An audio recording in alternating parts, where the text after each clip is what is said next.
The president said something to the effect of, "I'm the president, take me up to the Capitol now." How convenient. I guess Donald Trump's just a terrible person and a liar. Are you sure he stopped there? Are you sure he just said, take me to the effing Capitol? No, you sure he didn't say, take me to the fucking Capitol, you c***? You sure he didn't say that? You sure he didn't say, take me to the effing Capitol, you c***, before I stab you in the guts with a knife? Why didn't he just say that? And then he slammed my head against the steering wheel, and then he kicked the door open, and he flew out of there, and he landed on a cat, and the cat died, and he didn't care. He said, I don't care about this cat. I'm the president. Right.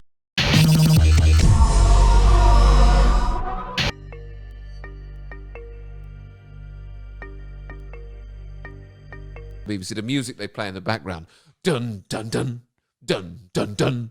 Something horrible's going on. We're getting to the bottom of it. What a load of shit.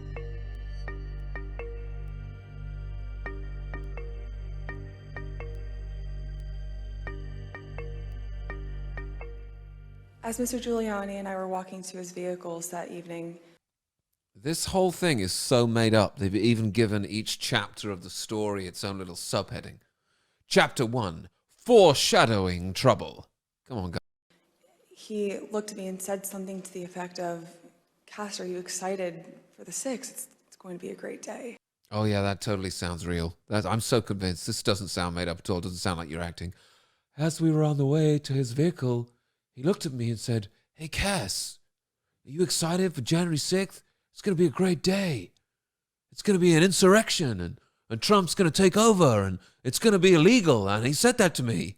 And I said, oh, isn't President Trump in trouble for doing this? And he said, I don't effing care, you c***. And then he slapped me.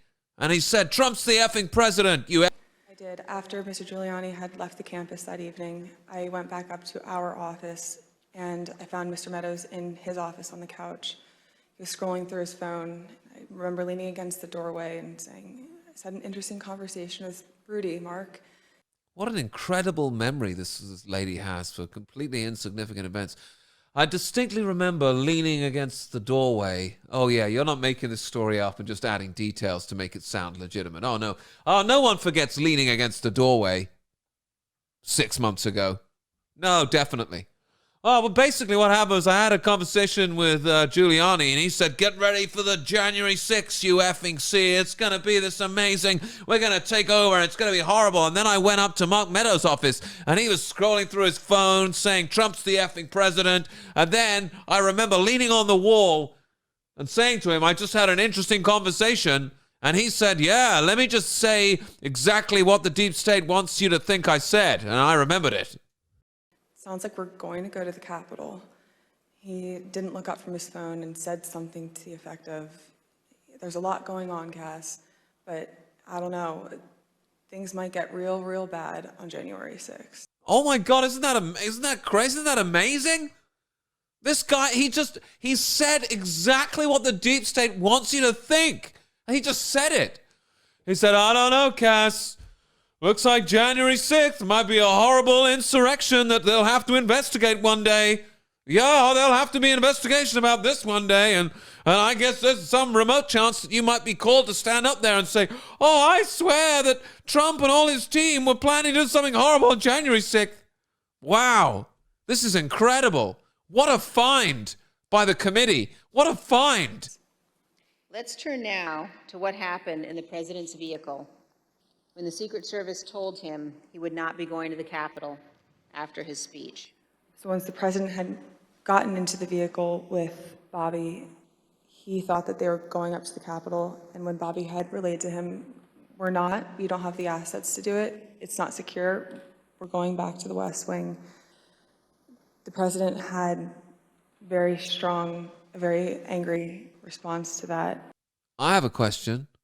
Why is the witness laughing? Why is she cracking up as she delivers the testimony? Of course, whenever there's someone saying some nonsense about Trump, there's never a cross-examination. There's never a chance for somebody to ask her some questions that don't believe what she's saying. You know, there's never a chance for this lady to be exposed as a liar. It's convenient, that, isn't it? She's up there like, and then we went over, and Trump said, are you effing this? Tony described him as being irate. The president said something to the effect of, "I'm the president, take me up to the Capitol now." I love the way she says, he said something to the effect of, and then says exactly the made-up thing that she wants him to say, and there's always an F-bomb in there. Then he said something to the effect of, take me up to the Capitol now. That's what I remember. To which Bobby responded, "Sir, we have to go back to the West Wing." Have you noticed how everyone in this lady's story is this complete helpless victim, apart from Trump, who's this terrible bad man? It's always like, and then Bobby was like, "Oh, sir, but we can't go." And he was like, "I'm the effing president." And then little Jimmy with the gammy leg was outside the limo, and he said, "Oh, but Mr. President, what about the orphans in the middle of the road?" And the president said, "Step on the effing gas. I'm the effing president. Run them over. F-bomb." The president reached up towards the front of the vehicle to grab at the steering wheel. Every line she delivers like she's a rape victim. And then the president, he reached up and grabbed the steering wheel. Shut up, liar. Mr. Engel grabbed his arm, said, "Sir, you need to take your hand off the steering wheel. We're going back to the West Wing. We're not going to the Capitol." So let me get this straight. Donald Trump, the president, is sitting in the back of a limousine, and he reaches in to the front of the limousine, to the steering wheel, and grabs the steering wheel. And then with his other hand, he grabs someone like this. Is this Fast and the Furious 8 or something? So the president's what? He's leaning through to the front, and then he gets his other hand, and this all happens in a flat. There's no Secret Service, there's no nothing. And the guy driving the car is like, "Sir, I need you to take your hands off me. You're acting like a crazy man." And Trump said, "I don't care. F-bomb." Mr. Trump then used his free hand to lunge towards Bobby Engel. Oh, he used his free hands. It's a zombie movie now. President Trump, he lunged through the car. He was going for the neck. And then President Trump, And when Mr. Renato had recounted this story to me, he had motioned towards his clavicles. recounted the story to you? So wait a minute, you weren't even in this car? Why are we listening to you? What are you talking about? By the way, Trump has come out and everyone has debunked this, by the way, including people like that are in the limousine, etc. Trump came out and said this lady's main job is to get the Diet Coke. These people are insane, really. On December 1, 2020, Attorney General Barr said in an interview that the Department of Justice had not found evidence of widespread election fraud sufficient to change the outcome of the election.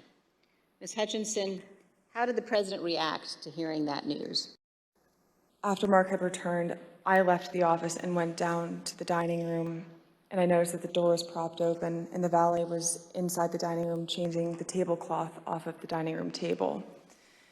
He motioned for me to come in and then pointed towards the front of the room near the fireplace mantle and the TV, where I first noticed there was ketchup dripping down the wall. Bro, this is Subway sandwiches at 2 o'clock in the morning, man.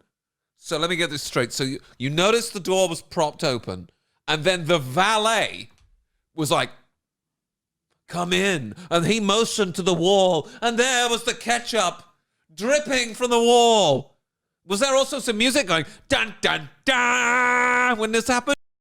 And there's a shattered porcelain plate on the floor.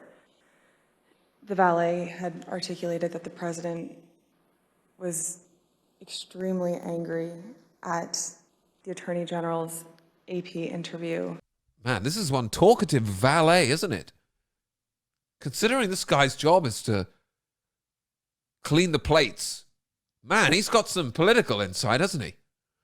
And the president confided in the valet that he was furious at this and that. And there was ketchup dripping down the wall, and there was a smashed plate. There was also what looks like remains of a human sacrifice in the corner. It's thought that President Trump really didn't take this news well at all. And had thrown his lunch against the wall. People can't afford to drive their cars in America. People can't afford to buy groceries. And how many members of the United States government are sitting around? How many people are behind this lady with cameras and all the media? And they're talking about a lady who says that she spoke to a valet who says there was ketchup on a wall. We can't even get the valet. We can't even get the guy who says there was ketchup on the wall. We got somebody who says, I spoke to a guy who said there was ketchup on a wall. Gas is $9. They're chasing ketchup around the wall from a woman who's obviously lying, who's been proven to lie. Man. This can't go on for much longer, folks. The link is in the description to this channel. If you would like to support us, Subscribe Star is the best way to do so. And I'll keep making these videos if you keep watching them. Thanks a lot. Bye. That's the end of the video again. The video's ending in 5, 4, 3, 2, 1. Ending now.